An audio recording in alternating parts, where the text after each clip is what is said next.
The Gargoyle of West Englewood.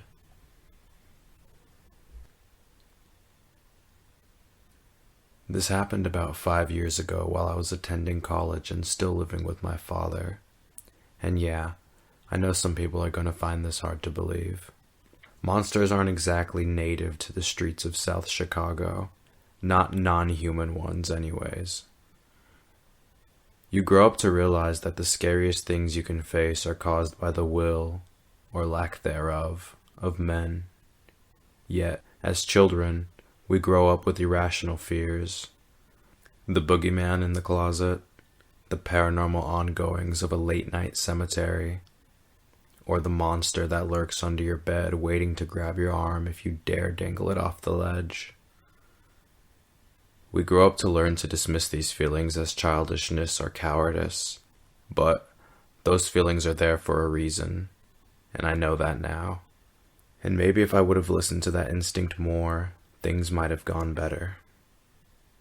But let's get down to the nitty-gritty. First, I need to give some relevant backstory.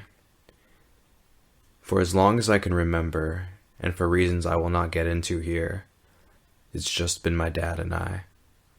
We have 2 pets in my household. Anraz, my 2-year-old Chihuahua Terrier mix, and Mumsy, my dad's cat. Mumsy was a mean, mangy old cat who often reeked heavily of shit, and has been nothing but a 4-legged terror for the 12 years that I've known her. My dad travels constantly for work, so I was often left with the pleasure of looking after her as well as my dog. But luckily for me, my dog was the total opposite. Anraz spent his days sleeping, playing with his toys, and licking his own ball sack. He doesn't exactly evoke the title of terror incarnate. He might be 20 pounds soaking wet, and I've never seen him try to even attempt harming another animal. But I think I can safely say he's the reason I'm able to write this story today. So, on that fateful day, I went to bed fairly late, around 1 a.m. Usually my dog sleeps with me in my room, but sometimes he likes to sleep on the couch, and I like to leave the door open in case he chooses to come in. So while I was laying in bed, I heard a blood-curdling screech coming from what sounded like Mumsy fucking or fighting another cat. Typical Mumsy. No panicked barking from Anraz because he was probably used to it too. But I figured the ruckus would cause my dog to want to come back into my room. So I didn't think it was weird when I heard skittering on the floor, followed by the sensation of a moderate thump on the edge of my bed. I heard a faint snorting as the mass approached me on the bed. Not looking, I reached my hand to touch his smooth ebony coat. My hands were greeted by a cold, rough, and slimy sensation. The terrifying tangibility sent shivers down my spine. I immediately knew this wasn't Anraz on my bed. Through the darkness of my room, I could make out serpent-like features on the animal. Its eyes were like piercing red diamonds, and it had giant leathery black wings. The moment I tried to get up, it pounced me with the strength of a silverback gorilla, each of its claws digging into my hips and each one of my arms. The smell was so putrid I immediately started gagging and throwing up in my mouth. Being pinned down on my back, I started choking on my own vomit. The creature appeared to have 4 long, darkened fangs where one's canines are normally located. He then used those ice picks to dig into my neck, spraying blood all over my sheets. Then, just as I was about to give up all hope, I hear a familiar low growl coming from the entrance of my room.